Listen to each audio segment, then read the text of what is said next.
About me, I'm a hustler. I'm a hustler.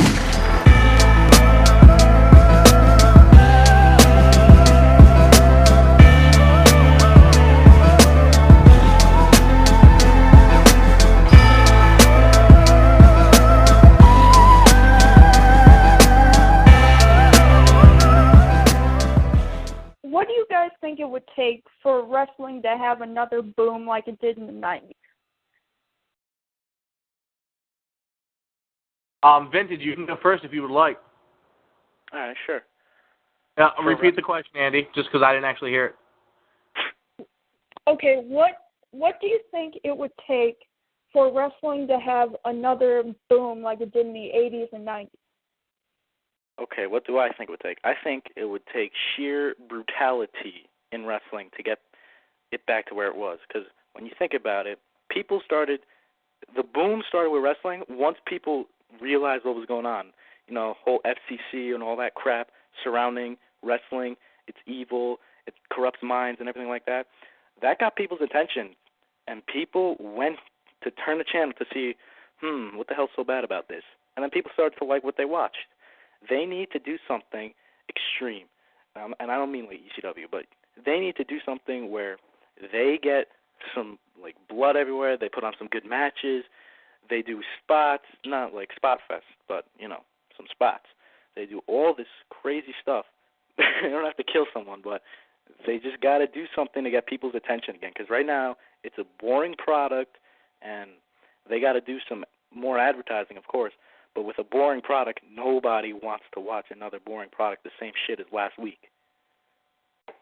I'm done. All right, Cody, you go.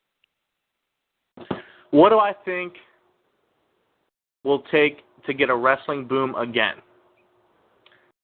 Honestly, you need gimmicks. You need the gimmicks you once had. The wrestling boom of the 1990s spawned some of the best gimmicks we've ever had. Stone Cold, The Rock, Raven, NWO. You need it. How can you do that? Right promotion, right marketing. Why was The Rock as popular as he was? Because they pushed him right. Why was Raven as popular as he was? Because they pushed him right, and he had a good gimmick. He could cut a good promo. Same with Stone Cold. As much as I don't like him, he was pushed wonderfully, cut good promos, and made television interesting. That's what we're lacking right now. We don't have, the major characters we once had. We have John Cena. We have the same characters over and over again. Minute 30. We need newer characters. You went over, dipshit. Question. All right, Sam, what's your goddamn question? There you go. Okay, is WWE's wellness policy working? Good question. Cody, it's your turn. Okay. Is the wellness policy working in WWE? Yes and no. I'll give you a final answer when I'm done. Basically, you have major superstars being suspended off the wellness policy, such as Jeff Hardy, Mr. Kennedy, Randy Orton. Actually, Randy Orton barely got suspended off the wellness policy, but we're not going to touch that. You have major superstars that are in the limelight, Regal, all these people that just that have gotten suspended, and that proves a point that yes, the wellness policy is working, but is it really? Look at Triple H. You're telling me he's not on steroids? You're full of shit. I don't care if he lifted for 15 fucking years. He is on steroids, and I guarantee you. But will he ever get suspended for it? No. Of course he won't. Why would he? The major stars will not get suspended. They probably will. But look what happened with Randy Orton, the wellness policy. He was off. He was still on TV while he was suspended, cutting promos in a video. So, is the wellness policy working? Truthfully, no.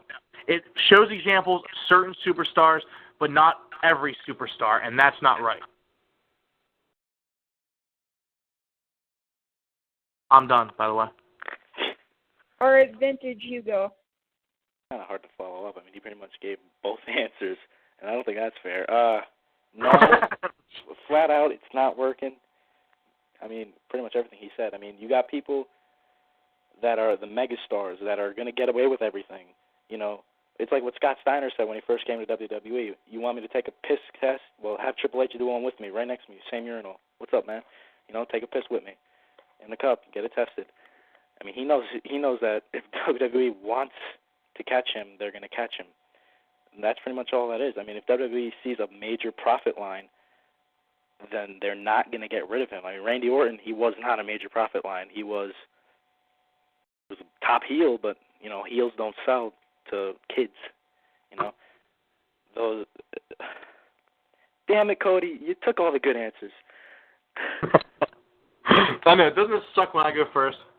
No, it doesn't suck because you took both yes and no. All right. We don't need a moderator for this. We don't need a moderator for this question. Vintage, you're up first. If there was no Brian Pillman, Dynamite Kid, Rock and Roll Express, or Rockers, what do you think would be the state of smaller people in wrestling nowadays? If they never got into wrestling, then the smaller people wrestling right now would be all technical wrestling. You look at Bret Hart, you look at Chris Benoit, you can look at Bryan Danielson now. They're kind of small, but they're technical wrestling right now. And if the Rockers and all them, you know, Shawn wouldn't be here, no high flying along with everything, no total package. We don't have Shawn Michaels. You have the technicality and the wrestling, the mat wrestling, the submission wrestling, and all that. You wouldn't have as much high flying stuff as you usually would. There would be no WCW Cruiserweight division unless they started it from scratch. There would be nothing like that. We would not be seeing the TNA X division right now. We would be probably seeing, which would be actually better, Kurt Angle freaking wrestling somebody for once instead of, you know, German suplex, belly to belly, over the top rope, belly to belly, moonsault, angle slam, ankle lock. That's it. We would see him actually mat wrestling a little bit, doing some Greco-Roman if he wanted to. There would be basically just technical, all that. All right. If smaller people did not pave the way, such as Brian Pillman, who was a really high flyer, but also could be technical, the Rockers, Shawn Michaels and Marty Jannetty, were incredible, honestly. Definitely one of the better tag teams ever. Marty Jannetty is an underrated talent, and HBK is the best of all time, in my opinion. Damn right. Also, Dynamite Kid, amazing talent. If those people, those small athletes, did not pave the way, Rey Mysterio would have never held a world title. CM Punk probably wouldn't hold a world title. All these guys that aren't huge guys, such as Hogan, Andre the Giant. Ric Flair wasn't necessarily huge, but he was a bigger name and a good heel. But honestly, all the big guys would run the show right now.